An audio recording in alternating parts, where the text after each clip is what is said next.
बिस्मिल्लाहिर्रहमानिर्रहीम। Welcome to English grammar and speaking academy. आज हम पढ़ने जा रहे हैं डायरेक्ट एंड इनडायरेक्ट नरेशन। सबसे पहले नरेशन क्या होता है? Narration is the way of reporting speech either in exact words और इन चेंज वर्ड्स। मतलब एक शख्स अगर किसी की बात को बयान करना चाहे और बयान करते हुए उसने एग्जैक्ट वही वर्ड्स इस्तेमाल किए तो उसको हम डायरेक्ट नरेशन कहते हैं, और अगर उसने वर्ड्स को चेंज कर दिया लेकिन मीनिंग वही रखी तो फिर उसको हम इनडायरेक्ट नरेशन कहेंगे।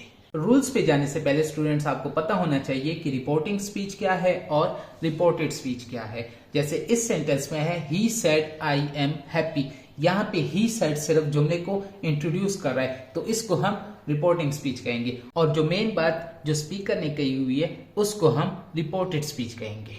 अब आते हैं सबसे important part, steps of changing a sentence from direct speech to indirect speech. सबसे पहला स्टेप है हमारे पास रिमूव कोटेशन मार्क्स। सबसे पहले हमने डायरेक्ट स्पीच के कोटेशन मार्क्स को रिमूव करना है। हमारे पास एक सेंटेंस है he said I am tired. यहाँ पे हमने कोटेशन मार्क्स यूज किए हुए, एक यहाँ पे एक यहाँ पे।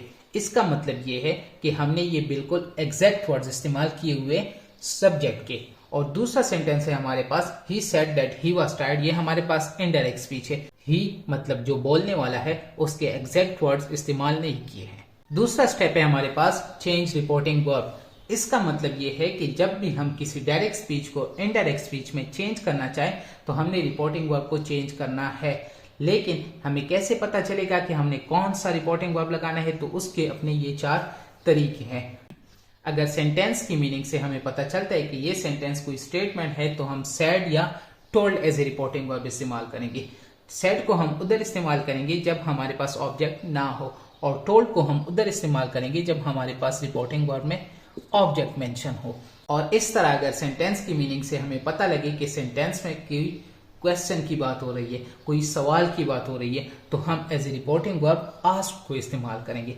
इस तरह जब भी कोई ऑर्डर हो या कमांड हो तो हमने रिपोर्टिंग वर्ब में ऑर्डर्ड या कमांडेड लिखना है। और इस तरह अगर सेंटेंस की मीनिंग से हमें पता चले कि कोई रिक्वेस्ट है, कोई दरखास्त की बात हो रही है, तो हमने requested as a reporting verb इस्तेमाल करना है। Step number 3, use connector. इसका मतलब ये है कि जब हम डायरेक्ट स्पीच से इनडायरेक्ट स्पीच पे एक सेंटेंस को शिफ्ट करना चाहें तो हम कनेक्टर का इस्तेमाल करेंगे, और कनेक्टर का इस्तेमाल हम रिपोर्टिंग वर्ब और रिपोर्टेड स्पीच को साथ मिलाने के लिए करते हैं। हमने कौन सा कनेक्टर यूज करना है ये भी हमें सेंटेंस की मीनिंग बता के देगा।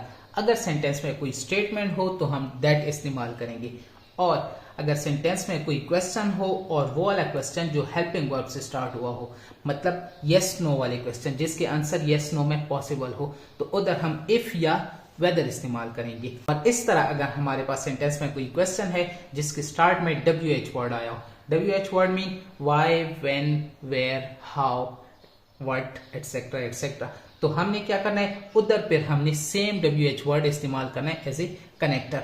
और इसी तरह जब हमें सेंटेंस की मीनिंग से पता चले कि सेंटेंस में कोई कमांड या ऑर्डर की बात हो गई है तो हम टू लगा देंगे। Step 4, pronoun change. इसका मतलब ये है कि डायरेक्ट स्पीच से इनडायरेक्ट स्पीच में सेंटेंस को चेंज करते हुए हमने रिपोर्टेड स्पीच के प्रोनाउंस को चेंज करना है। और प्रोनाउन को हमने किस हिसाब से चेंज करना है वो यहाँ पे दिए गए। अगर हमारे पास फर्स्ट पर्सन प्रोनाउन हो, फर्स्ट पर्सन में हमारे पास आई और वी आता है, इसको हमने अकॉर्डिंग टू सब्जेक्ट चेंज करना है। अकॉर्डिंग टू सब्जेक्ट का मतलब यह है कि सब्जेक्ट में जो प्रोनाउन है हमने बिल्कुल वही प्रोनाउन इस्तेमाल करना है।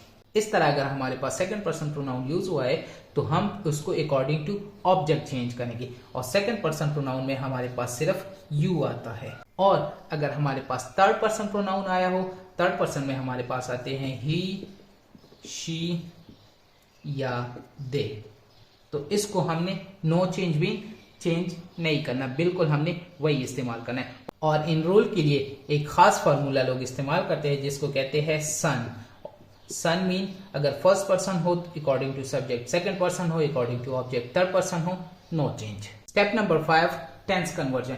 ये सबसे इंपॉर्टेंट पार्ट है और मोस्ट ऑफ द स्टूडेंट्स यहीं पे गलती करते हैं। इस स्टेप में हम सीखेंगे कि हमने कौन से टेंस को किस टेंस में चेंज करना है। जब भी हमारे पास डायरेक्ट स्पीच में प्रेजेंट इंडेफिनिट टेंस इस्तेमाल हुआ हो तो इनडायरेक्ट स्पीच में हम पास्ट इंडेफिनिट इस्तेमाल करेंगे। और याद रखिए स्टूडेंट्स कि ये चेंजेस हमने रिपोर्टेड स्पीच में करने हैं, रिपोर्टिंग स्पीच को हमने कुछ नहीं कहना। और इसी तरह हमारे पास अगर प्रेजेंट कंटिन्यूअस टेंस हो तो उसको हम पास्ट कंटिन्यूअस में चेंज करेंगे, और अगर प्रेजेंट परफेक्ट हो तो उसको हम पास्ट परफेक्ट में चेंज करेंगे, और इसी तरह प्रेजेंट परफेक्ट कंटिन्यूअस टेंस को पास्ट परफेक्ट कंटिन्यूअस टेंस में चेंज करेंगे।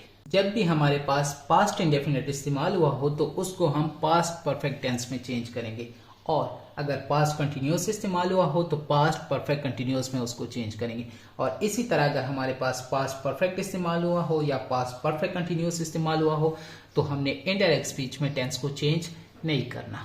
और फ्यूचर टेंसेस के लिए एक खास टेक्निक है, और वो टेक्निक ये है कि स्टूडेंट्स आप याद रखें कि जब भी हमारे पास विल इस्तेमाल हुआ हो डायरेक्ट स्पीच में तो हमने सिर्फ विल की जगह वुड लगाना है, बाकी विल के बाद जो भी चीज यूज हुई है उसको हम बिल्कुल उसी तरह से इस्तेमाल करेंगे। जैसे हमारे पास सिर्फ विल इस्तेमाल हुआ हो तो हम सिर्फ वुड इस्तेमाल करेंगे, इसी तरह अगर विल भी हो तो हम वुड भी, विल हैव हो तो वुड हैव, या विल हैव बीन हो तो हमने वुड हैव बीन इस्तेमाल करना है। इन 4 स्टेप्स के थ्रू हमारे फ्यूचर टेंसेस कवर हो जाते हैं। स्टूडेंट, स्टेप नंबर 5 में हमने टेंस कन्वर्जन को कम्प्लीटली कवर किया और हमें पता लग गया कि हमने डायरेक्ट स्पीच के टेंस को इनडायरेक्ट स्पीच में किस तरह से चेंज करना है। अब बात आती है स्टेप नंबर 6 पे, नो टेंस चेंज। इसका मतलब ये है कि हमने कहां कहां पे टेंस को चेंज नहीं करना। जब भी हमारे पास रिपोर्टिंग वर्ब प्रेजेंट टेंस में हो या फ्यूचर टेंस में हो तो हमने रिपोर्टेड स्पीच का टेंस चेंज नहीं करना।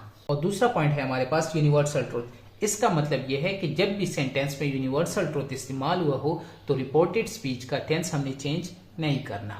Step number 7, modal verb. Direct speech के मॉडल वर्ब्स को इनडायरेक्ट स्पीच में हम चेंज करेंगे। अगर डायरेक्ट स्पीच में कैन इस्तेमाल हुआ हो तो इनडायरेक्ट स्पीच में हम कुड इस्तेमाल करेंगे। इसी तरह अगर मे इस्तेमाल हुआ हो तो हम इनडायरेक्ट स्पीच में माइट इस्तेमाल करेंगे, और अगर विल इस्तेमाल हुआ हो तो हम वुड इस्तेमाल करेंगे, और इसी तरह अगर मस्ट इस्तेमाल हुआ हो तो उसको हम हैड टू में चेंज करेंगे। Step number 8, time and place change.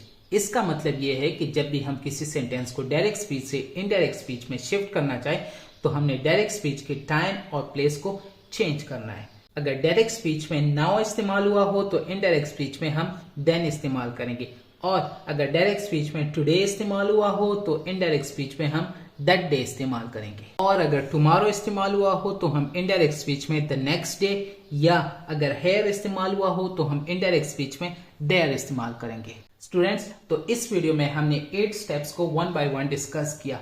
अगले वीडियो में हम डिस्कस करेंगे कि हमने डिफरेंट टाइप ऑफ सेंटेंस को किस तरह से डायरेक्ट स्पीच से इनडायरेक्ट स्पीच में चेंज करना है, और उसके बाद वाली वीडियो में इन सारे स्टेप्स के एग्जाम्पल को हम 1 बाय 1 डिस्कस करेंगे। अल्लाह हाफिज।